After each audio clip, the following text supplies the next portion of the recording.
Hey, what's up, people that run it once? This is Pedro here, bringing you guys another video, and very excited to bring this one here over to the Run It Once platform. As you guys can see it on the screen, we're going to be doing a new mini series here, which is going to be focused on solving bankroll management for tournament poker. We're going to be covering a lot of topics like bankroll management, ROI, selling action, buying action, scheduling, and I'm not going to be doing that alone. As you guys can also see here on the slide, I'm going to be doing it with Felix, who is a guy that I've been working with for quite since the end of last year, which was when I got back playing tournaments, as I mentioned on a couple of the previous videos. We worked together on the past as well, a couple of years ago, back on the BitB days. And yeah, I'll let him do a quick introduction about himself, his product, his software, and a little bit of everything that we're going to cover here. So yeah, what's up, Felix? Good to have you here. Yeah, nice first of all, nice to invite me. Thanks for giving me the chance to also help other people.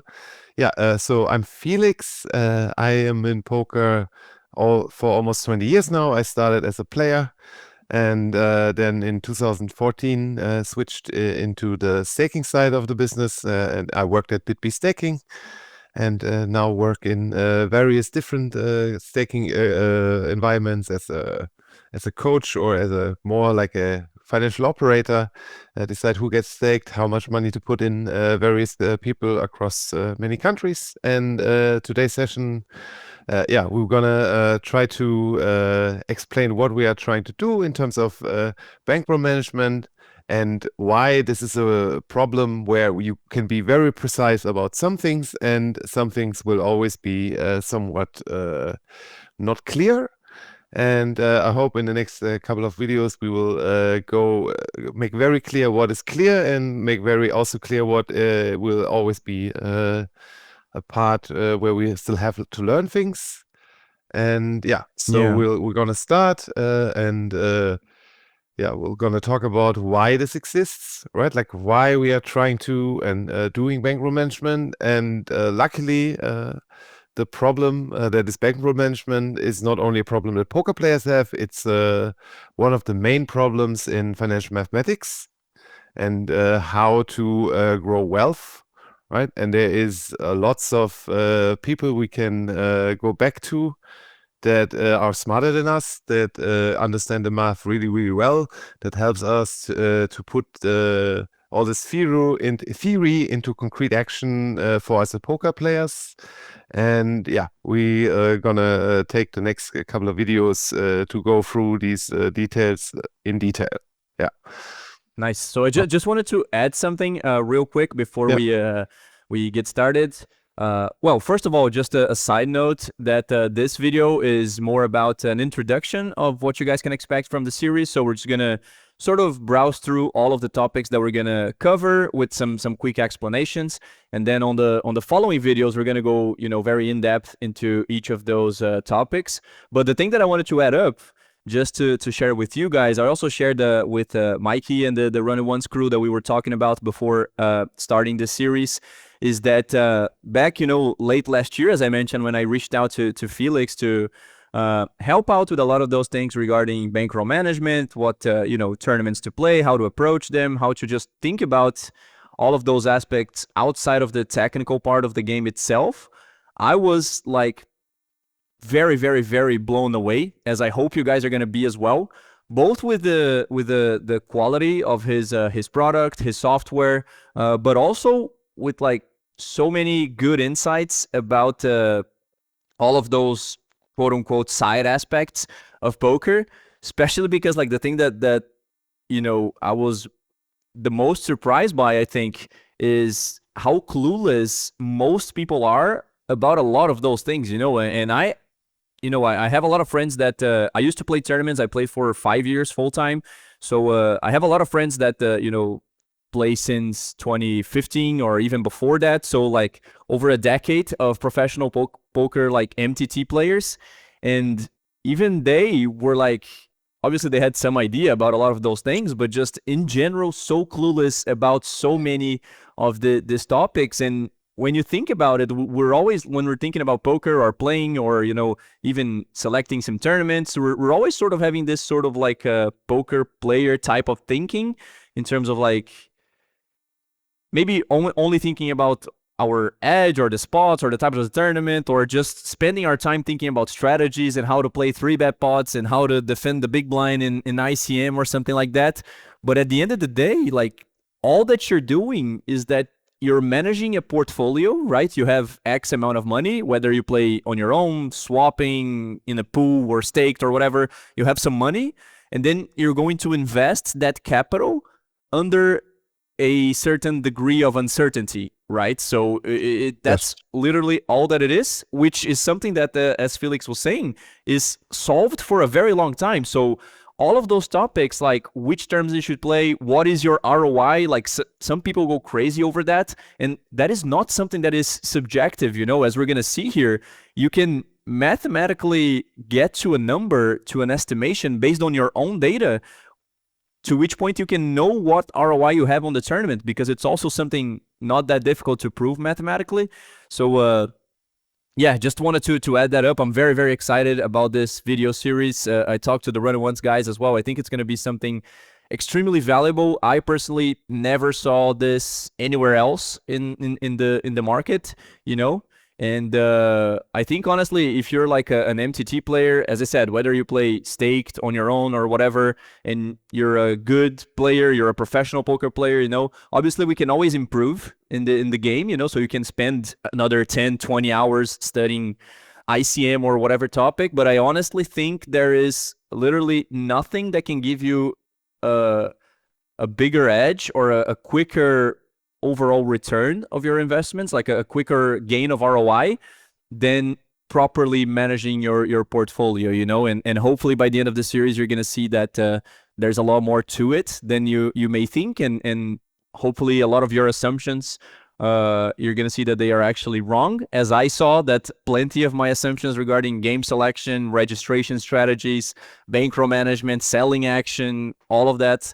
And as I said, I'm someone who's been in the game for quite some time. I have contact with people that play, you know, the highest stakes available out there online, and some live as well. And even they were also very off in a lot of their assumptions. So yeah, very, very excited to cover all of those topics.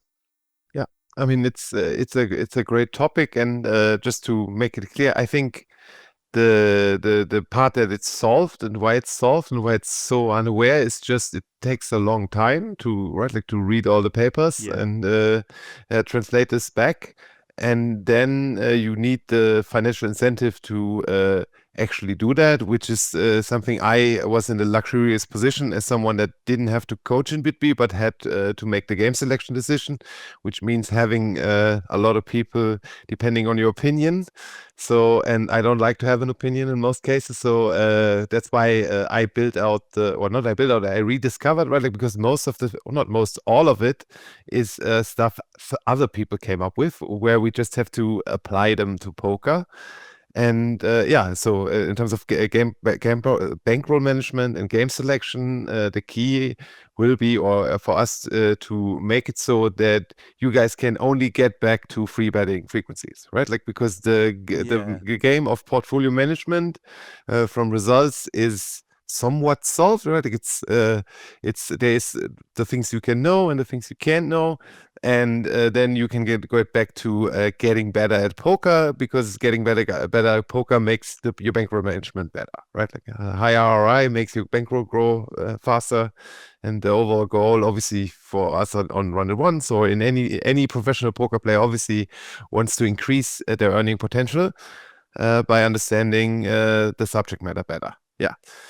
So yeah, this is why this exists. This is like all the classical like proofs. Where like Bernoulli is a very classical one with log utility. It's one of the keystones of statistics and the whole thing. Markowitz is also very clear. The like the mean variance portfolio. Kelly is one of the key insights in information theory for gambling and also for various other things. It's pretty interesting, and like all the other things we build on top of this is also textbooks examples in options theory or in most of the financial topics you get in higher education. And so we're gonna try to cover this as fast and insightful as possible, so that you guys can learn all this without needing to understand fully how to calculate everything, because it's on the one hand simple and on the one hand complicated, because the math in itself is not hard math, it's just a lot. So that's why if we talk about my software, we obviously already did all the calculations.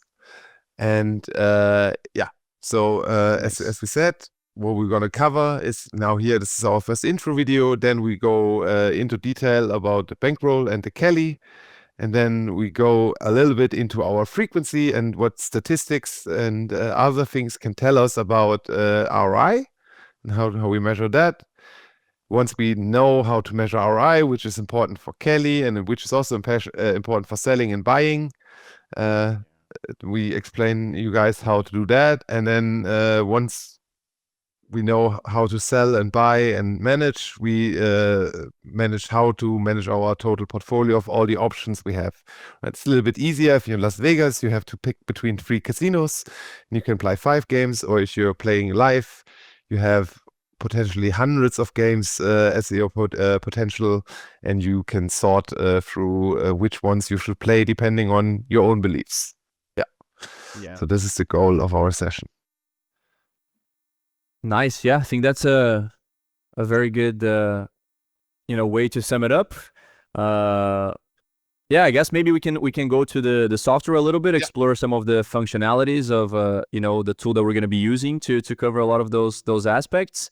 And then as we mentioned, for today our goal is to give a good intro here on all the topics, and then you guys are already going to know what's coming, and then we'll go a lot more in depth into each one. But yeah, this that you're seeing on the screen now is Felix's software. So maybe you can give a quick intro there about the functionalities, what it does. So yeah.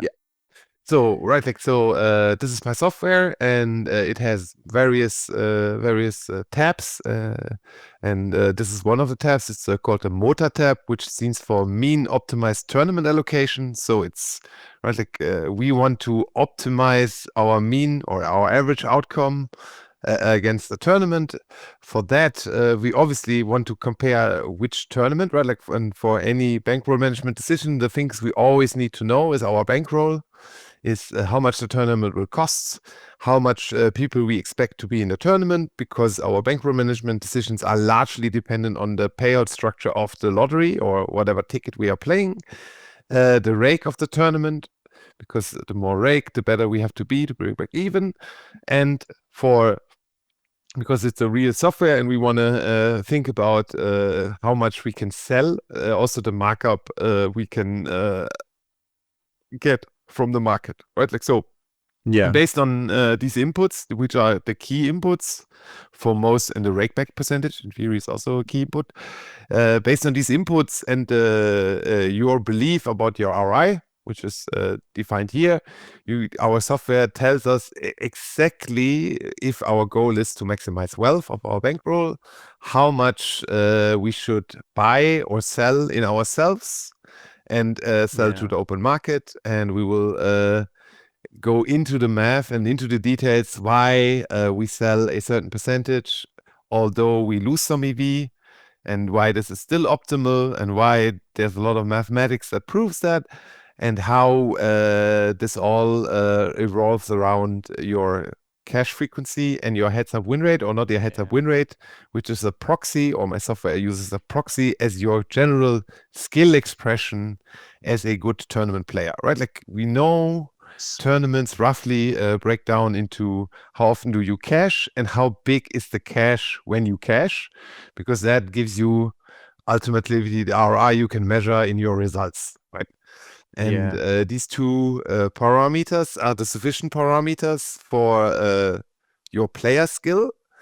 And you obviously, with all the studying and with thinking about poker, you're trying to essentially push both parameters to the maximum, right? You want to cash as most often possible and then get a really big cash. seems very simple, but to translate that is right, like we have on the left side the relative cash frequency. So the easiest to think about this, if our cash frequency is 1, so here 1.0 in a tournament where 10% gets paid, we would reach the money in 10% of the cases. And if we have now the 50% heads-up win rate, which is the 0 skill assumption, so it's an equal distribution, that's why it's minus 10%, right? Because the rake is 10%. It would assume here we get 10 average buy-ins when we cash. And you as a poker player, your overall goal is obviously to move up in your cash frequency and move to the right in terms of your heads-up win rate or your skill expression across price ranks. And then we can look for like different tournaments. This is like for 100 runner field, for example. It shows you the finishing distribution for a given tournament based on your heads-up win rate, right? And your overall frequency across these bars. And this helps us to decide how much we keep in the tournament, how much we should sell, even though we have a bankroll and we have, right, like if our assumption of our ROI is higher than that when we can sell, we can still, or we should, if we maximize the geometric growth rate of our bankroll, we should still shed some action or buy some insurance, depending on the market conditions. And that solves essentially your, right, like your certainty equivalent growth rate per hour, or not per hour if you want to look at per event.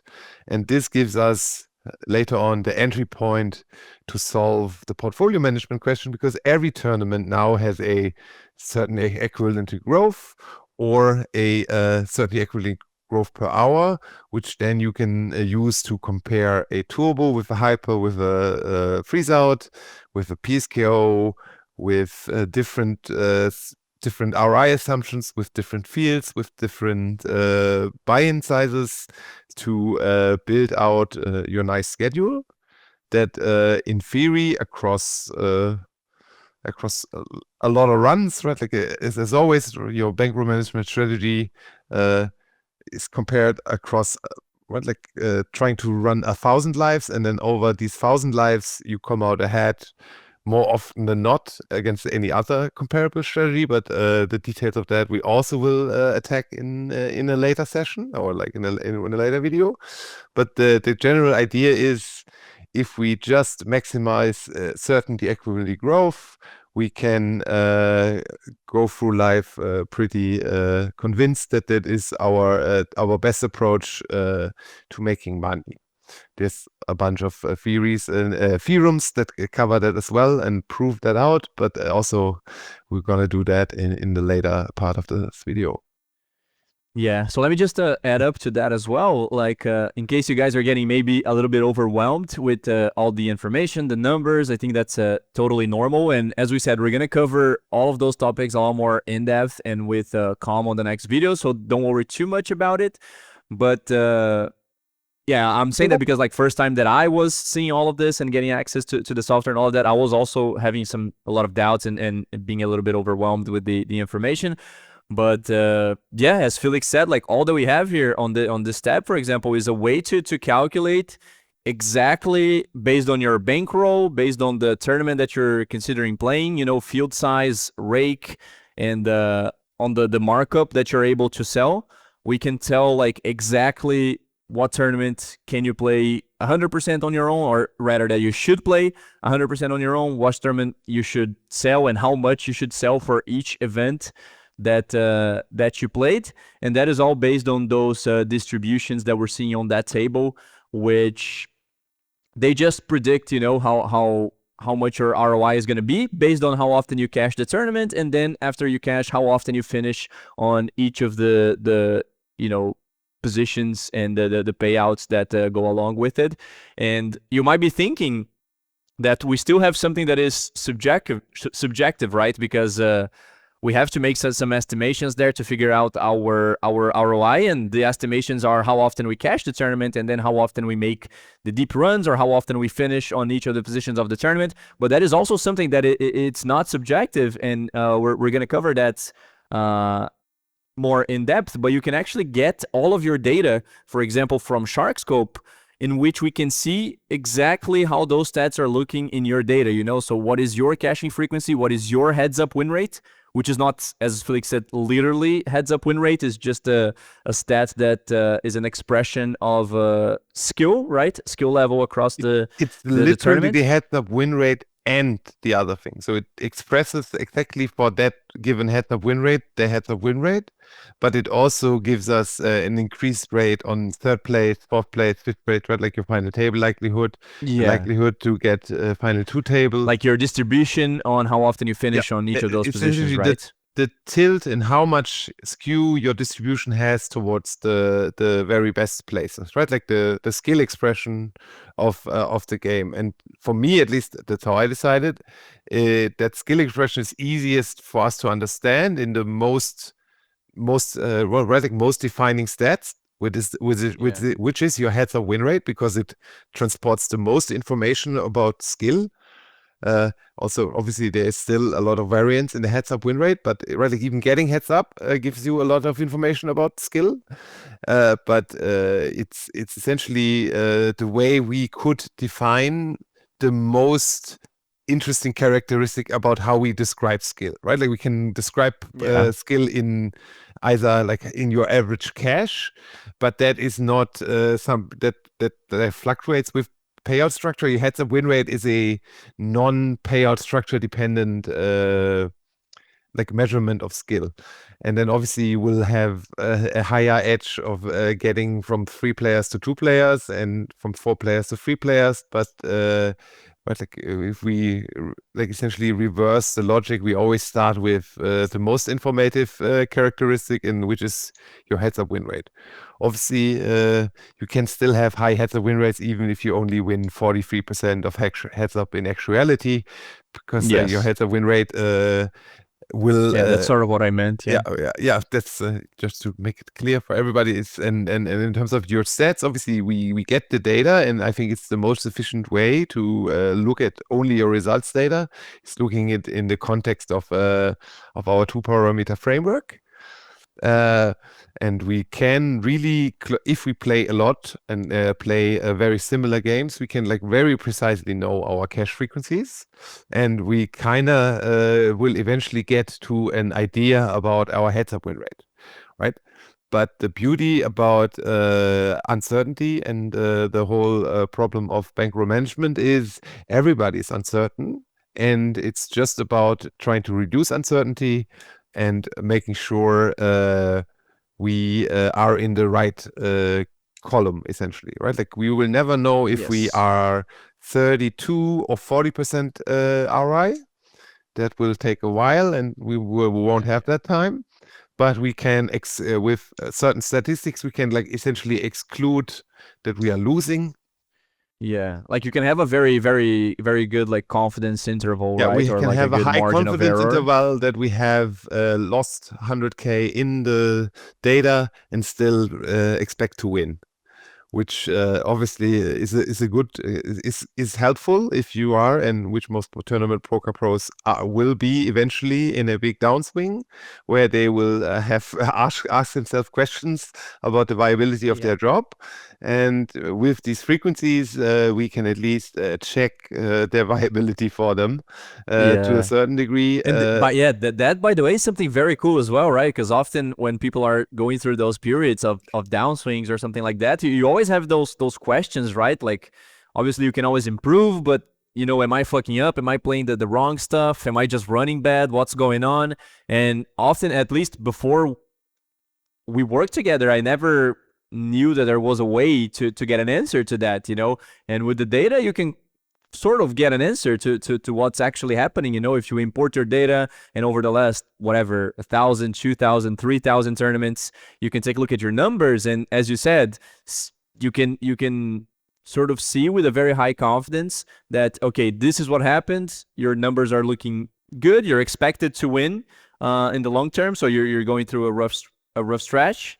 Or the opposite, right? You can see, okay, so you have a very good heads up win rate, but your caching frequency absolutely sucks. So there is something fundamentally wrong about your game, because the way that you're the way that you're generating this data will unavoidably result in you having a very, very bad ROI, you know, so you got to change something up, and then we can take the next steps towards it. So yeah, that's very cool.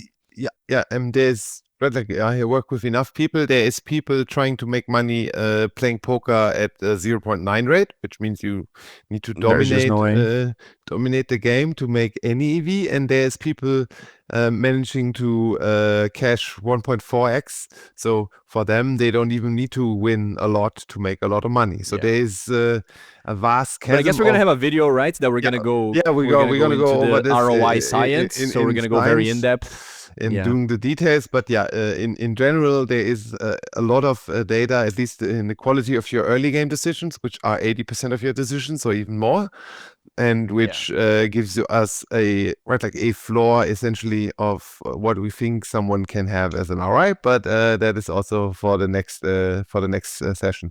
And as you mentioned, maybe something that we can do just to show an example is to quickly simulate like a random tournament, just to illustrate like how helpful can it be to have this tool in the sense of like knowing what your expected EV on the tournament will be, and why you should, you know, look to sell action always, in the sense like anytime that it is possible, that you have the opportunity, there's no reason not to. What I had in mind is something that I was actually browsing through last week, doing some simulations, just, you know, thinking about the video here. But I guess we can simulate something that is maybe going to relate to some people that are watching this. So I simulated, for example, the GG Masters that we have every Sunday, which is a 1K buy-in, and maybe simulate for someone who has that bankroll, you know, which is like a 100K bankroll. Yeah. A lot of people might have more, a lot of people might have less, but I think it's just about showing how helpful can it be. So it's $1,050 the buy-in, and it is 1 million guarantee. Well, sometimes it's 750K. Entries are going to be roughly 1,000, sometimes a little bit less, and rake is 5%. Yeah. And then markup is the only thing that we gotta. If you have a good deal on GG, you get even 80% rake back. Yeah. Nice. So yeah. So this tournament, obviously, with 100K, we have 100 relatively buy-ins. 100 buy-ins, even if you have... Which is very little for a big field tournament. It's very little for 1,000 runners, right? Like, because we obviously can make here our model for GG that will give us, for example, you can check it, right? Like how much is for first, how much is for the other places, and how is our distributional details. So, well, like we barely win, and then we get like 190 buy-ins. So there's like still almost 20% of the prize pool for first place, which is good, right? Like it's good for the tournament. It's like nice to win a bunch of money. But in terms of how it changes our strategy, it obviously, if we have 100 buy-ins, we can't really play, and then we should skip most of the cases. Unless we think we're like geniuses and play super well. But for most people that will not have a 60% heads-up win rate and will not have 1.3 caching frequency. So for most people, these tournaments will largely result in you losing, right? Like because you lose in 85% of the fake cases or 83 or whatever. And depending on your markup here, now we pick 1.1.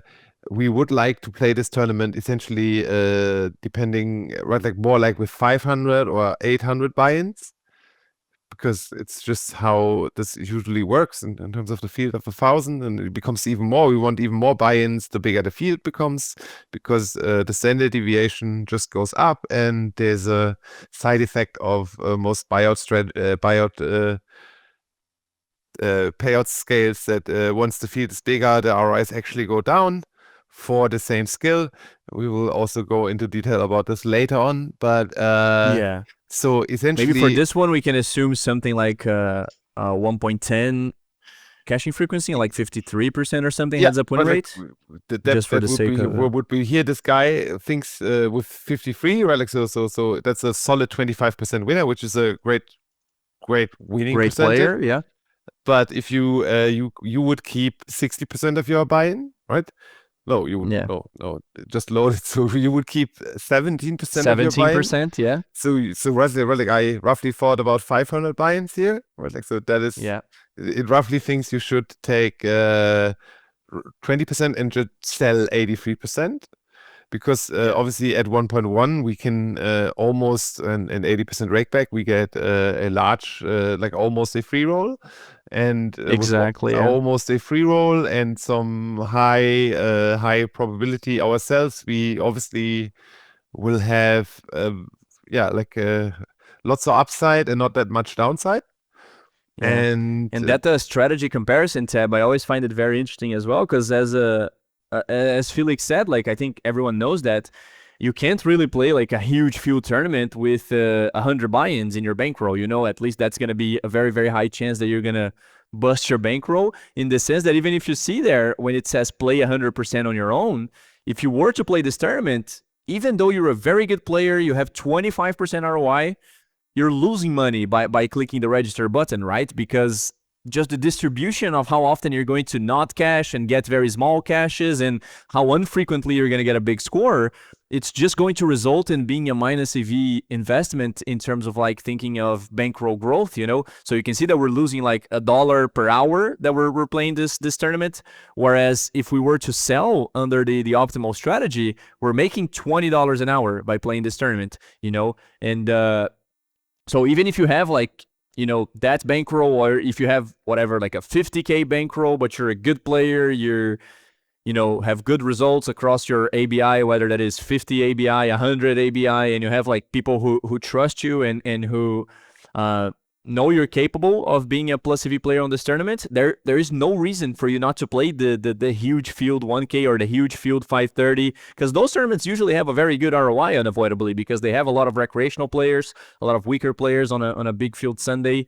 And just to illustrate, Felix, one thing that I saw as well, maybe for a lot of those guys that play, you know, something like 50, 100 ABI, maybe even lower or something, and then you skip some of these tournaments because you think that you cannot play them under your current bankroll, just to show an example, maybe we can simulate, I did that as well, and I was quite surprised. We can simulate like a random 109 that we could play on our own. And just one final data down there, so we can remember, every time we click register on this tournament, under these circumstances of selling action, we're growing our bankroll by $160, roughly, right? So we can see like 159.50 is our growth rate of playing this tournament this way.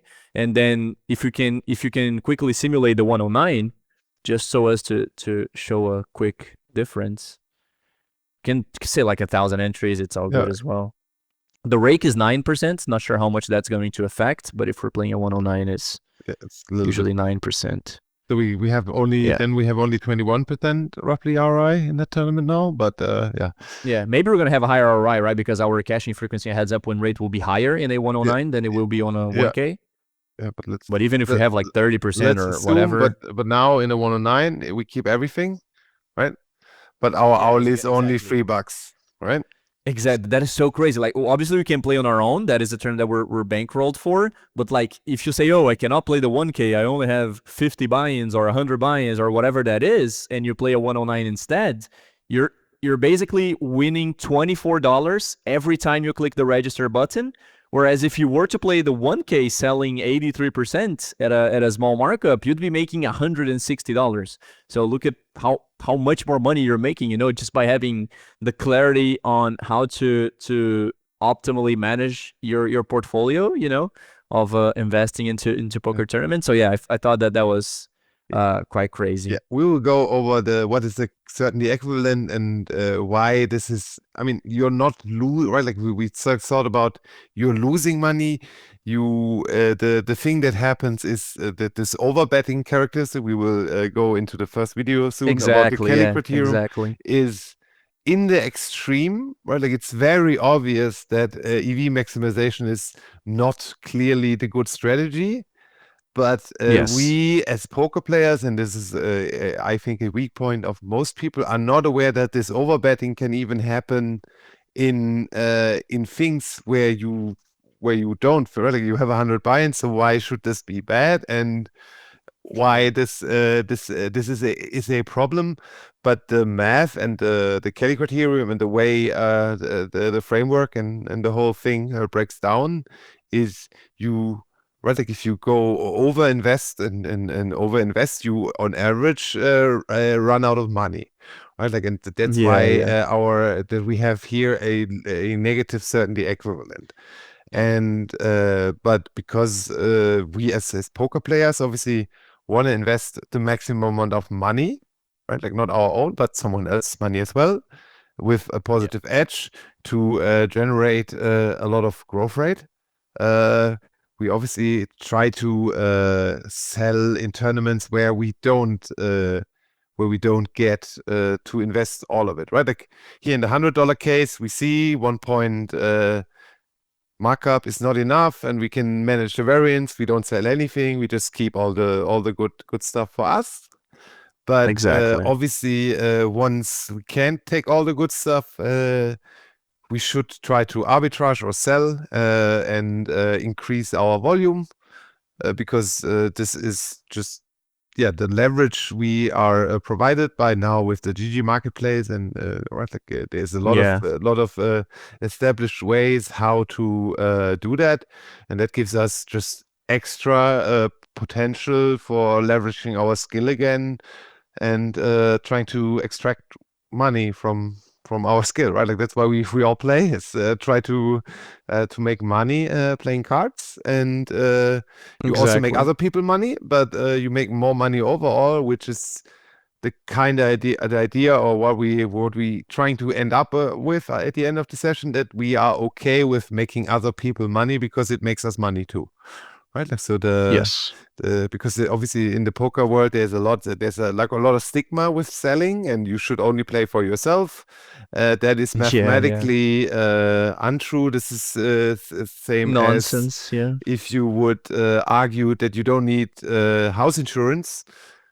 If your house is very important and expensive, you probably want to have fire insurance, and so that's why if you're a really good player and you have less money than you have buy-ins where you think you're plus EV, there will always be essentially a reason to sell or buy insurance, which is and you just make more money, right? There's no reason not to. Like I'd bet, like as I said, like unless most of only ideologue, right? Like there's no reason, no rational way why you should accept lower certainty equivalent. And if you have a maximization problem and you have a superset of all your options, you obviously play the superset and not only the 0 and 1 option.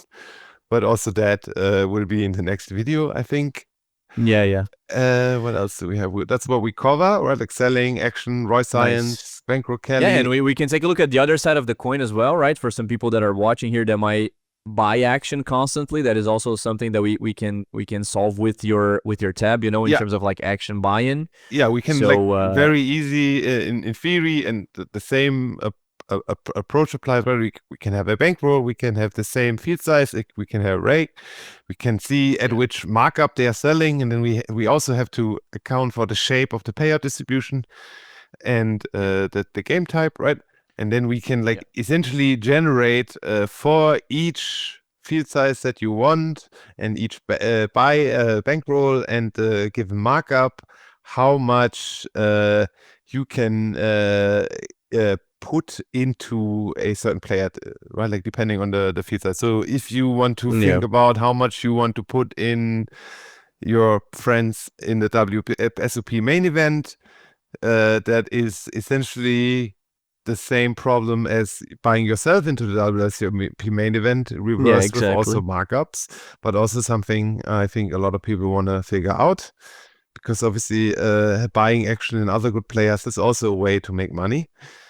And that scales without your time commitment, which is obviously, or can potentially scale better with your time commitment. It all depends if you're just playing for yourself or buying action, and also how good you can judge people. But in terms of the arithmetic, is following following exactly the same logic as investing in yourself.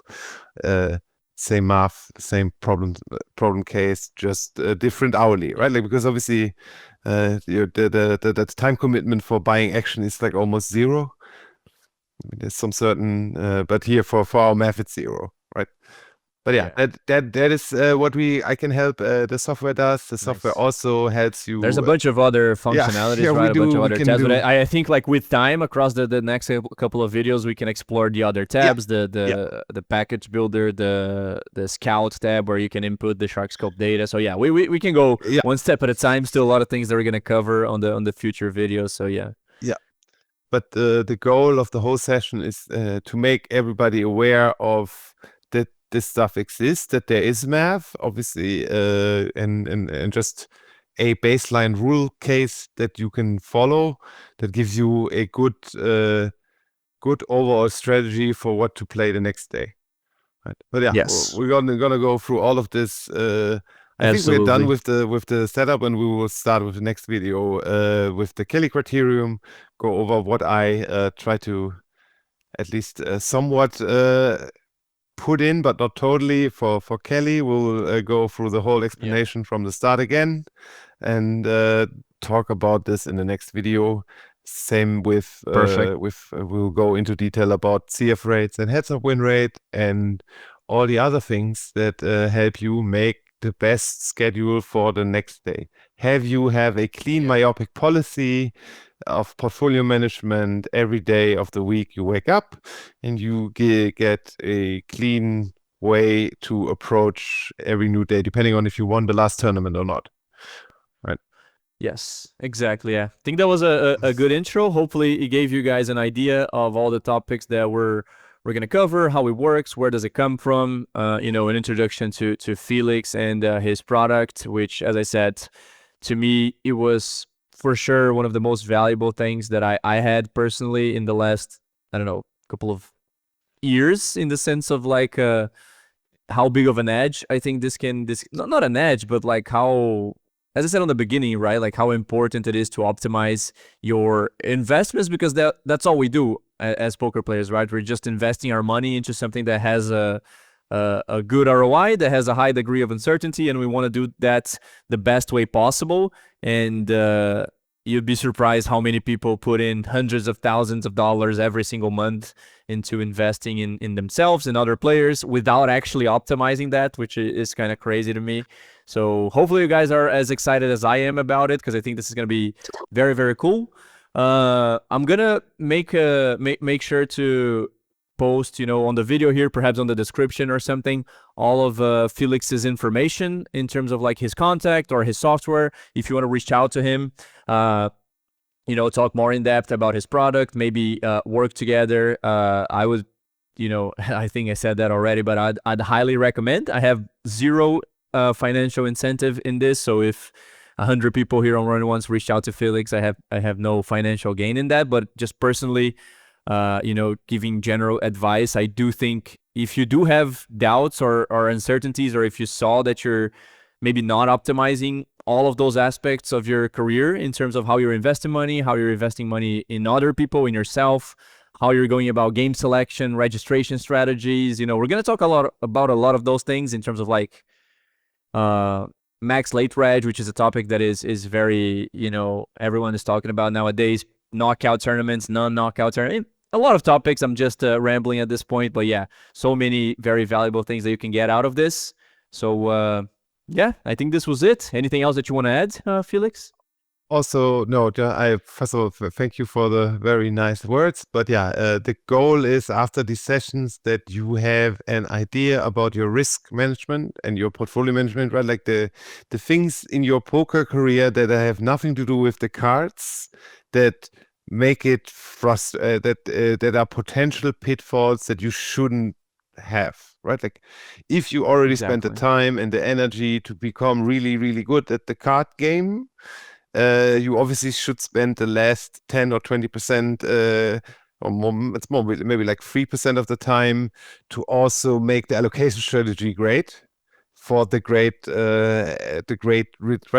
lottery tickets or whatever equivalent you're trying to produce, the options you are emitting as a player, right? Like, so if we're already in the territory of we work hard, we try to make this our profession, this gives us the way that we close the risk management and the what do we play part to the sufficient to a sufficient level that we can go back to the focus on trying to beat the other guys, right?